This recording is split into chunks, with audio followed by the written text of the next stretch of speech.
untuk meningkatkan efisiensi dan efektivitas perekonomian. Yang kedua, fungsi distribusi. Fungsi distribusi adalah APBN menjadi dasar pemerintah dalam mendistribusikan pendapatan secara adil dan merata. Yang ketiga, fungsi stabilisasi, yang artinya dengan adanya fungsi APBN stabilisasi, pemerintah dapat menstabilkan keadaan perekonomian.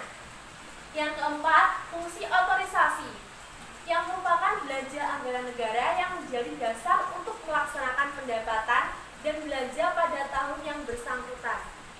Yang kelima, fungsi perencanaan adalah anggaran negara yang menjadi pedoman dalam merencanakan kegiatan pada tahun anggaran. Dan yang keenam atau terakhir, terdapat fungsi pengawasan atau regulasi, yang merupakan anggaran negara menjadi pedoman untuk menilai apakah kegiatan penyelenggaraan pemerintah negara sesuai dengan ketentuan yang telah ditetapkan. Setelah dari fungsi APBN, kita meluncur ke prinsip penyusunan APBN. Di sini terdapat 3 prinsip berdasarkan pendapatan. Yang pertama, intensifikasi penerimaan anggaran. Yang kedua, intensifikasi penagihan dan pemungutan piutang. Dan yang ketiga, penuntutan ganti rugi atas kerugian negara. Dan di sini terdapat juga 3 prinsip berdasarkan aspek pengeluaran. Yang pertama, hemat, efisien, dan sesuai kebutuhan. Yang kedua, terarah, terkendali, sesuai rencana program. Yang ketiga, menggunakan kemampuan atau potensi nasional dalam negeri. Setelah itu, kita lanjut saja ke asas APBN. Yang pertama, asas kemandirian, yaitu anggaran berdasarkan kemampuan negara. Yang kedua, asas penghematan atau efisiensi dan produktivitas. Yang ketiga, asas penajaman prioritas pembangunan, yang artinya pembiayaan yang mengutamakan manfaat untuk negara. Setelah itu, ada tujuan dari adanya APBN, yaitu yang pertama, membantu pemerintah pusat mencapai tujuan fiskal dan meningkatkan koordinasi antar bagian dalam lingkungan pemerintah.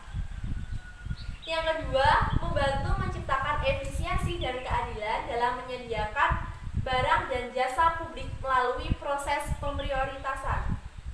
Yang ketiga, memungkinkan pemerintah pusat untuk memenuhi kebutuhan berdasarkan prioritas belanja. Dan yang keempat atau terakhir, meningkatkan transparansi dan pertanggungjawaban pemerintah pusat kepada DPR dan masyarakat luas.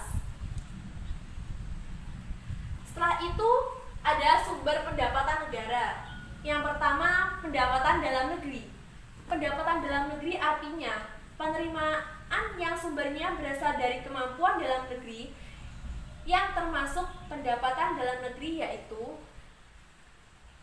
pertama, penerimaan perpajakan adalah semua penerimaan yang terdiri atas pajak dalam negeri dan pajak perdagangan internasional.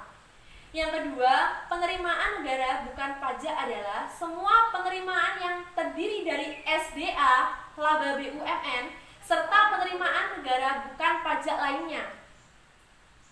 Kedua, penerimaan hibah. Hibah adalah hadiah dari negara-negara donor yang memberikan kontribusi dana untuk keberlangsungan proses pembangunan di dalam negeri. Setelah itu, pengeluaran negara. Yang pertama, belanja pegawai, yaitu pengeluaran dalam bentuk gaji, tunjangan, uang makan, serta biaya pegawai lainnya. Yang kedua, belanja barang adalah pengeluaran untuk membeli barang yang digunakan untuk negara dalam penyelenggaraan pemerintah. Yang ketiga, belanja rutin adalah pengeluaran negara untuk belanja pegawai dan non-pegawai dari pemerintah.